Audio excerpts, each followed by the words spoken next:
Assalamualaikum students, first year exercise 9.1 question number 13 हमने start करना था। 12 तक हमने डिस्कस किए थे। अगर 13 की वर्ड प्रॉब्लम को रीड आउट करें तो कह रहा है a circular wire of radius 6 cm is cut, straightened and then bent। Basically आप उसने तीन चीजें की हैं। उसने पहले कट किया, फिर उसे बेंड स्ट्रेट किया और फिर दोबारा बेंड किया। इट मींस वो पहले से एक सर्कल में है, ठीक है। So to lie along the circumference of a hoop of radius 24 cm और उसके बाद उसने hoop था जिसका radius 24 cm है, उसके along उसे bend किया। तो बेसिकली जो पहले आपको लेंथ गिवन है वो आपकी लेंथ होगी, जो भी उसका रेडियस गिवन होगा वो लेंथ होगा। hoop का रेडियस आपको गिवन है 24 cm। Find the length of the angle which is subtended to the centre. आपने लेंथ फाइंड करनी है। अब क्योंकि जो वायर थी सर्कुलर वायर थी उसका रेडियस 6 cm था। अब क्योंकि वो रेडियस था तो लेकिन आप उसको स्ट्रेट कर दिया तो उसको लेंथ बनना आ रही है। तो लेंथ हम कैसे फाइंड करते हैं? सर्कल में जब भी हमें लेंथ फाइंड करनी है फार्मूला होगा 2 पाई r के equal. 2 pi as it is radius आपका 6, रेडियस आपका 6, तो लेंथ क्या आ गई? लेंथ आ गई आपके पास 12 पाई। और स्टूडेंट्स आपको हुक का रेडियस गिवन है that is 24 and we know that l equals to r theta. So theta किसके इक्वल आ जाएगा? l ओवर r के। एंड वैल्यूज पुट करें और सिंपली सॉल्व हो गया। थीटा आपके पास क्या आ गया? पाई बाय 2 रेडियन। थीटा का क्या आ गया आपके पास? Pi by 2 radian. Students I guess इसमें कोई भी कंफ्यूजन नहीं होगी आप लोगों को। क्वेश्चन नंबर 14 देखें स्टूडेंट्स, आपके पास प्रूफ है और इंपॉर्टेंट है। तो स्टेटमेंट देखें सबसे पहले, show that the area of a sector of a circular region of radius r is 1 by 2 r square theta where theta is the circular measure of the central angle। तो students statement is the most important one. हमने क्या किया? हमने एक circle draw कर लिया जिसका radius r है। अब देखिए students central angle of the sector. Sector क्या होता है? सेक्टर बेसिकली सर्कल एक ऐसा पार्ट है जो सेंटर में से पास कर रहा है, ठीक है।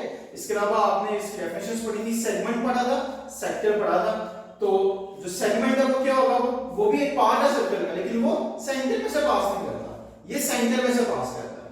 तो इस चीज को क्लियर कर लीजिएगा। अब वो आपसे कह रहा है, हम लेट कर लेते हैं कि आपके पास जो एरिया ऑफ सेक्टर है that is represented by a, क्योंकि हम एरिया हमेशा रिप्रेजेंट करते हैं a से।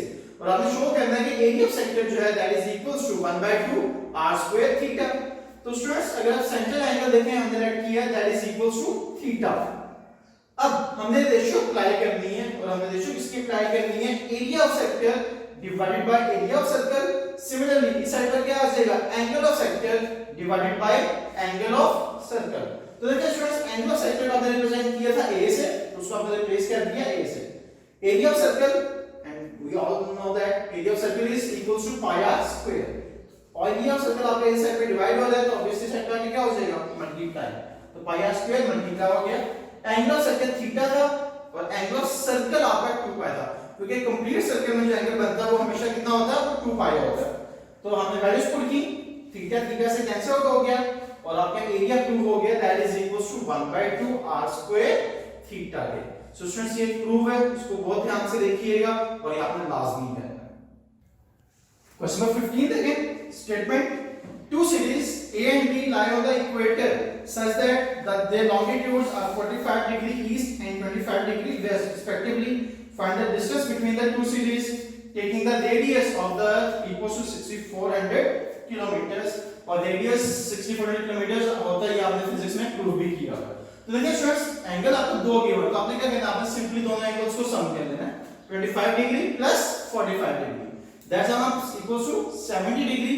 अब 70 डिग्री और आप लोग जानते हैं जब हम फार्मूला अप्लाई करेंगे इक्वल्स टू r थीटा का, तो आपका एंगल किस में होना चाहिए? आपका एंगल हमेशा लीडिंग में होना चाहिए। तो हमने इसको पाई बाय 180 से मल्टीप्लाई किया और सिंपलीफाई करने के बाद आपको जो थीटा आ जाएगा that will be 1.2217 radian. Radius हमें ऑलरेडी गिवन है, we know the formula that is l equals to r theta. Simply students हमने r की वैल्यू पुट की व्हिच इज 6400, थीटा की वैल्यू पुट की व्हिच इज 1.2217, मल्टीप्लाई करके हमारे पास जो लेंथ आ गई ये हम दो सिटीज में जो डिस्टेंस होगा दैट विल बी 7819 किलोमीटर्स। सो बहुत सिंपल सा क्वेश्चन था। इसके बाद क्वेश्चन नंबर 16 है। क्वेश्चन नंबर 16 की स्टेटमेंट देखें। The moon subtend an angle of 0.5 degree at the eye of an observer at earth। आपका ऑब्जर्वर है जो अर्थ से मून को देख रहे हैं और जो एंगल सब्सटेंड हो रहा है that is 0.5 degree. The distance of the moon from the earth, आपको जो मून का अर्थ से डिस्टेंस गिवन है that is 3.84 10 to the power 5 kilometre approximately. What is the length of the diameter of moon, आपने moon के diameter की length find करनी है।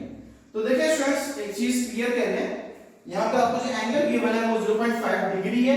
आपने 0.5 डिग्री को बार बार 90 से मल्टीप्लाई किया, कन्वर्ट कर लिया उसको रेडियन में।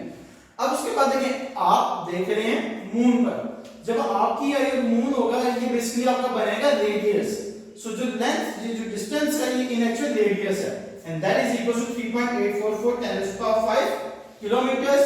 उसके बाद सिंपल फार्मूला अप्लाई करना है आपने, L equals to r theta, values put की and we have the answer and that length is equal to 3354 kilometers. So that's all from exercise 9.1. अब हम 9.2 की बेसिक्स देखेंगे और उसके बाद फिर इंशाल्लाह नेक्स्ट सेक्शन में हम 9.2 स्टार्ट करेंगे।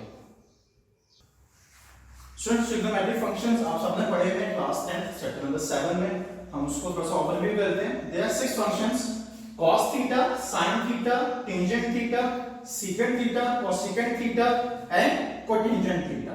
इन सबको हम क्या कहते हैं? इन सबको हम कहते हैं ट्रिग्नोमेट्रिक फंक्शंस। सो ये अगेन अब यहां पर यूज होंगे। sin theta that is equals to 1 by cosecant theta.